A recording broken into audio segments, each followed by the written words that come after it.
Scotland are now in the box seats to reach the World Cup playoffs. A statement performance, you said? Well, here it was. Written large in dark blue capital letters and nailed firmly to the board. This was what we've waited for. On a par with the displays witnessed at Wembley and Belgrade, but this time coming with a precious victory inside 90 minutes.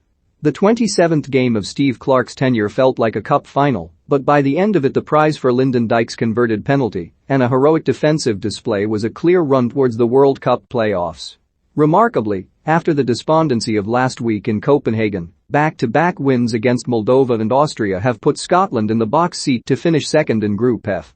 If Israel can be seen off first at Hampden, the incentive to then beat the Faroe Islands then Moldova will be to render the final match with Denmark inconsequential. What a turnaround in fortunes.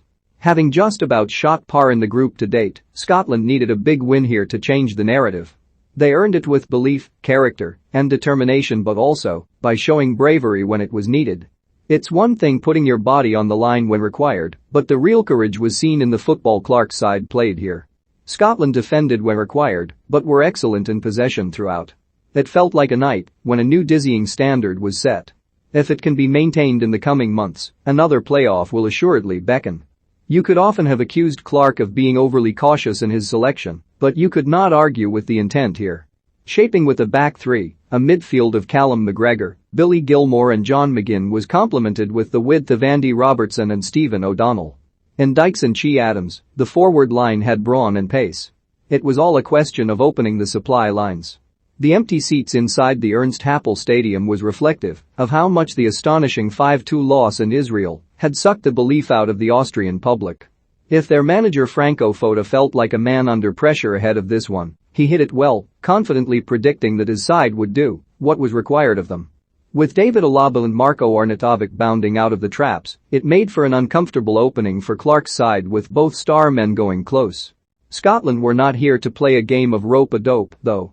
With the contest wide opener, Dykes rose to meet McGinn's cross, but only found the keeper. There was more than a grain of truth in Foda's prediction that Scotland were partial to a long ball. But with Dykes and Adams aggressively standing their ground and dragging the game up the park, Clarke wasn't going to discourage it. As a result of testing positive for COVID, O'Donnell hadn't kicked a ball in anger since Motherwell played St Johnstone in August. Not that you'd have known it.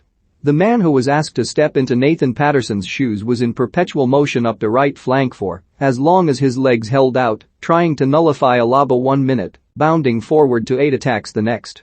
If his deliveries were too often a letdown, his energy and doggedness were extraordinary. The same could be said of every man in dark blue as Austria came after them in the opening exchanges. Blocks were made, headers were won, fists were clenched. This was about as far removed from the no-show in Copenhagen as you could possibly imagine. Arms folded behind his back as ever, Clarke caught a compassed figure on the sidelines. Inside his heart must have been pounding. It was frenetic and fiercely competitive. How McGinn warmed to the task of snapping at the ankles of those clad in red. The Aston Villa man gave his opponents not a moment's peace. Ahead of him Adams and Dykes strained every sinew to get a toe, or their head on the ball, then used every fibre of their being to keep it. Austria were unsettled and showed their frustrations. McGregor seemed to glide from middle to front all night. The Celtic man did well to get up from an appalling foul by Martin Hinteregger which might well have merited a red card, but the defender's fate was in the post.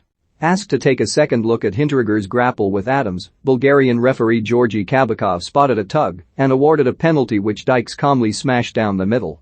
There was anxiety on the Scotland bench each time Austria managed to whip in a ball from wide. But if Craig Gordon or one of his defenders didn't get the first contact on it, they invariably got the second. The rearguard action had a lot to do with tactical nous, but their sheer desire played an equal part in the one-goal advantage being preserved. The effort to keep the Austrians at bay was extraordinary and energy-sapping. You feared Clarke's men might wilt the longer the night went on, but their reserves of grit were seemingly endless. On nights such as these, you would not put a price on Gilmour's ability to retain the ball. We could and should have killed it long before the end, but neither O'Donnell, McGinn or Adams could find a way past Daniel Bachmann. It said much that Gordon's point-blank save to deny Christoph Baumgartner late on was his first meaningful involvement of the night.